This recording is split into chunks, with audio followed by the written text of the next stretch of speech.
ಸ್ನೇಹಿತರೆ, ಜೂನ್ 30ನೇ ತಾರೀಕಿಂದ ಕರ್ನಾಟಕದಲ್ಲಿ SIR ಸ್ಪೆಷಲ್ ಇಂಟೆನ್ಸಿವ್ ರಿವಿಷನ್ ಶುರುವಾಗ್ತಾ ಇದೆ. ಆಗ BLOಗಳು ಅಂತಂದರೆ ಅಂಗನವಾಡಿ ಕಾರ್ಯಕರ್ತರಿರ್ಬೋದು, ಟೀಚರ್ ಇರ್ಬೋದು, CDPO ಇರ್ಬೋದು, ಇತ್ಯಾದಿ BLO ಯಾರಾಗಿರ್ತಾರೆ ನಿಮ್ಮ ಬೂತ್ನವರು, ಅವರು ನಿಮ್ಮ ಹತ್ರ ಬಂದು ನಿಮಗೆ 2 ಎನಾಮಿನೇಷನ್ ಫಾರ್ಮನ್ನು ಕೊಟ್ಟು ಫಿಲ್ ಮಾಡಿ ಅಂತ ಕೇಳ್ತಾರೆ. ಈ ಎನಾಮಿನೇಷನ್ ಫಾರ್ಮ್ನ ಫಿಲ್ ಮಾಡಿ ಕೊಡ್ತಕ್ಕಂಥದ್ದು ಕಡ್ಡಾಯವಾಗಿದೆ. ಒಂದು ವೇಳೆ ನೀವು ಯಾರಾದರೂ ಕೂಡ ಎನಾಮಿನೇಷನ್ ಫಾರ್ಮ್ನ ಫಿಲ್ ಮಾಡಲಿಲ್ಲ ಅಂತಂದರೆ ನಿಮ್ಮ ಹೆಸರು ವೋಟರ್ ಲಿಸ್ಟಿಂದ ಡಿಲೀಟ್ ಆಗ್ತದೆ. ಹಾಗಾಗಿ ಇದು ಕಡ್ಡಾಯ, ನೀವು ತುಂಬಬೇಕು.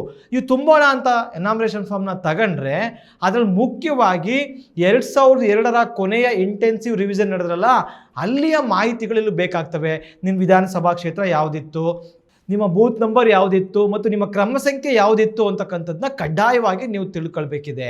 2002ನೇ ಇಸ್ವಿ ಅಂತಂದರೆ ಸುಮಾರು 24 ವರ್ಷ ಆಗಿಬಿಟ್ಟಿದೆ.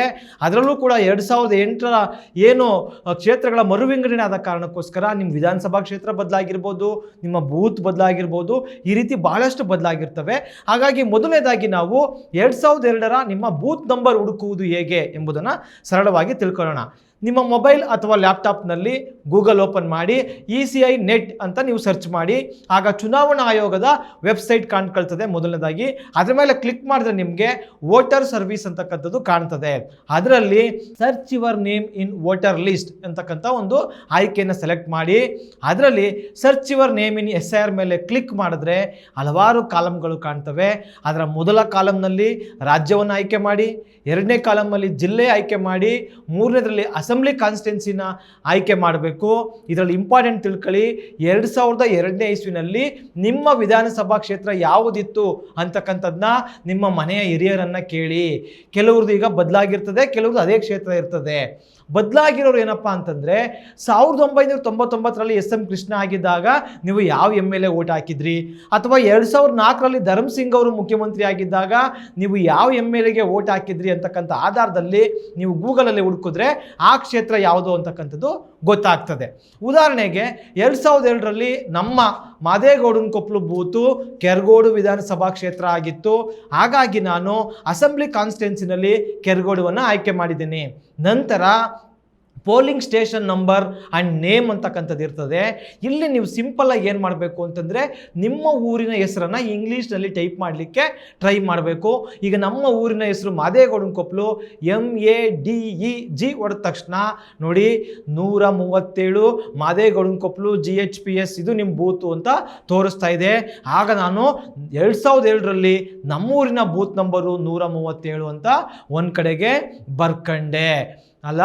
ಈಗ ನಮ್ಮೂರಿನ ಬೂತ್ ನಂಬರ್ ಗೊತ್ತಾಯಿತು. ಅದೇ ರೀತಿ ನೀವು ಯಾವುದೇ ಊರು, ಈಗ ಮಂಡ್ಯ ವಿಧಾನಸಭಾ ಕ್ಷೇತ್ರದಲ್ಲಿ ಕಲ್ಲಹಳ್ಳಿ KA ಎಲ್ಲೆಲ್ಲಿ ಹೊಡೆದ ತಕ್ಷಣ ಕಲ್ಲಹಳ್ಳಿಯ ಹಲವಾರು ಬೂತ್ಗಳು ಬಂದ್ಬಿಡ್ತವೆ. ಅದರಲ್ಲಿ ನಿಮ್ದು ಯಾವುದು ಅಂತಕ್ಕಂಥದ್ದು ನಿಮ್ಮ ತಂದೆ ತಾಯಿಗಳನ್ನ ಕೇಳಿದ್ರೆ ಹೇಳ್ತಾರೆ. ಈಗ 2002ರ ನಿಮ್ಮ ವೋಟರ್ ಲಿಸ್ಟನ್ನು ಡೌನ್ಲೋಡ್ ಮಾಡೋದು ಹೇಗೆ ಅಂತಕ್ಕಂಥದ್ದನ್ನ ನೋಡೋಣ. ಬೂತ್ ನಂಬರ್ ಗೊತ್ತಾಗಿದೆ ನಮಗೀಗ. ಗೂಗಲ್ನಲ್ಲಿ CEO ಕರ್ನಾಟಕ ಅಂತ ಸರ್ಚ್ ಮಾಡಿದ್ರೆ ನಿಮಗೆ ಕರ್ನಾಟಕ ಚುನಾವಣಾ ಆಯೋಗದ ವೆಬ್ಸೈಟ್ ಓಪನ್ ಆಗ್ತದೆ. ಅದರಲ್ಲಿ ಈ 3 ಗೆರೆಗಳು ಕಾಣ್ತವಲ್ಲ, ಅದ್ರ ಮೇಲೆ ಒತ್ತಿದ್ರೆ 2ನೇ ಆಪ್ಷನ್ ಆಗಿ ಕಾಣ್ತಕ್ಕಂಥ ಎಲೆಕ್ಟರಲ್ ರೋಲ್ 2002 ಮೇಲೆ ಕ್ಲಿಕ್ ಮಾಡಿ.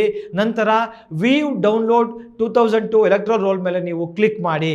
ಆಗ ಜಿಲ್ಲೆನ ಸೆಲೆಕ್ಟ್ ಮಾಡಿ, ವಿಧಾನಸಭಾ ಕ್ಷೇತ್ರವನ್ನು ಆಯ್ಕೆ ಮಾಡಿ, ಮತ್ತು ಪಾರ್ಟ್ ನಂಬರ್ ಅಂತಿದೆಯಲ್ಲ, ನೀವು ನೆನ್ಪಿಟ್ಕೊಳ್ಳಿ, ಪಾರ್ಟ್ ನಂಬರ್ ಅಂದರೆ ಬೂತ್ ನಂಬರ್ ಅಂತ ಅರ್ಥ. ಬೂತ್ ನಂಬರನ್ನು ಆಯ್ಕಬೇಕು. ನಿಮ್ಮೂರ್ದು ಯಾವ ಬೂತು ಅದನ್ನು ಆಯ್ಕೆ ಮಾಡಿ.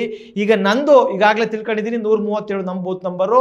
ಆ 137 ಹಾಕಿ ಮಾದೇಗೌಡನ ಕೊಪ್ಪಲು ಸೆಲೆಕ್ಟ್ ಮಾಡಿ, ಕೊನೆಗೆ ವ್ಯೂ ಡೌನ್ಲೋಡ್ PDF ಮೇಲೆ ಕ್ಲಿಕ್ ಮಾಡಿದ್ರೆ ನಿಮಗೆ 2002ರ ಮತದಾರರ ಪಟ್ಟಿ ಡೌನ್ಲೋಡ್ ಆಗ್ತದೆ. ಅದನ್ನು ಓಪನ್ ಮಾಡ್ಕೊಂಡು ನೀವು ಅದರಲ್ಲಿ ನಿಮ್ಮ ಹೆಸರು ಯಾವ ಕ್ರಮ ಸಂಖ್ಯೆಯಲ್ಲಿದೆ ಬರ್ಕೊಳ್ಳಿ. ಈಗಾಗಲೇ ನಾವು ಬೂತ್ ನಂಬರನ್ನು ಬರ್ಕೊಂಡಿದ್ದೀವಿ, ಕ್ರಮ ಸಂಖ್ಯೆ ಬರ್ಕೊಂಡಿದ್ದೀವಿ, ಮತ್ತು ಅದರಲ್ಲಿ ನಿಮ್ಮ ವಿಧಾನಸಭಾ ಕ್ಷೇತ್ರಕ್ಕೆ ಒಂದು ನಂಬರ್ ಕೊಟ್ಟಿರ್ತಾರೆ, ಅದು ಯಾವುದು ಅಂತಕ್ಕಂಥದ್ದನ್ನ ನೀವು ಬರ್ತಕೊಂಡ್ರೆ, ನಿಮ್ಮದು ಅಥವಾ ನಿಮ್ಮ ತಂದೆದನ್ನು ಬರ್ಕೊಂಡ್ರೆ ಎನಾಮಿನೇಷನ್ ಫಾರ್ಮನ್ನು ಸುಲಭವಾಗಿ ತುಂಬಬಹುದು. ಈ ವಿಡಿಯೋ ನಿಮಗೆ ಇಷ್ಟ ಆಯಿತು ಅಂತ ಅನಿಸಿದ್ರೆ ದಯವಿಟ್ಟು ನಿಮ್ಮ ಎಲ್ಲ ಸ್ನೇಹಿತರಿಗೂ ಕಳಿಸಿ. ಎಲ್ಲರ ಮತದಾನದ ಹಕ್ಕನ್ನು ರಕ್ಷಿಸಿ. ಧನ್ಯವಾದಗಳು.